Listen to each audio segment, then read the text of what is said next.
Bruno Sulac et le sous-directeur franchissent plusieurs portes.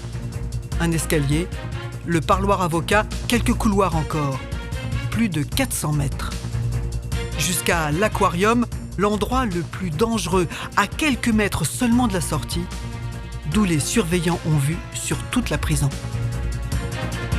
Avant de rejoindre sa voiture, Thierry Snitter prend soin d'échanger quelques mots avec ses collègues pour faire diversion et laisser le temps à Bruno Sulac de rejoindre les bureaux de l'administration.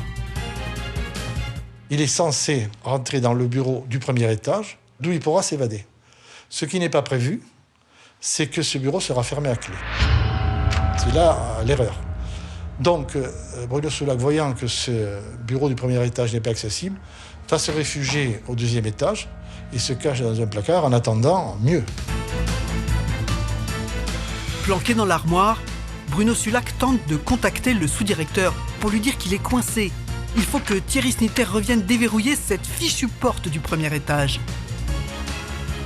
Au niveau de ce deuxième étage, il y a sur le palier une machine à café. Où va le personnel?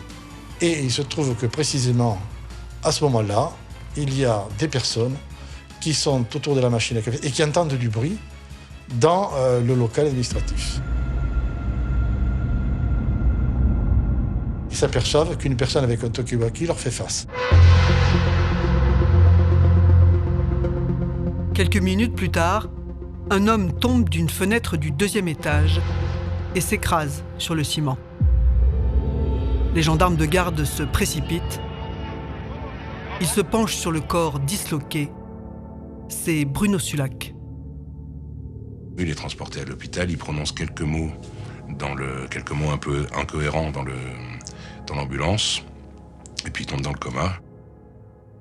Bruno Sulac meurt dans la nuit du 28 au 29 mars 85, 11 jours après sa chute. Il avait 29 ans. L'action publique s'est éteinte avec lui. Vraiment, il était très, très marqué, le pauvre. Mais toujours aussi beau dans ce qu'il pouvait dégager, même mort. Bruno Sulac est enterré au cimetière de Thiais, dans la partie réservée à l'administration pénitentiaire. C'est un commissaire de police qui a rabattu le couvercle de son cercueil.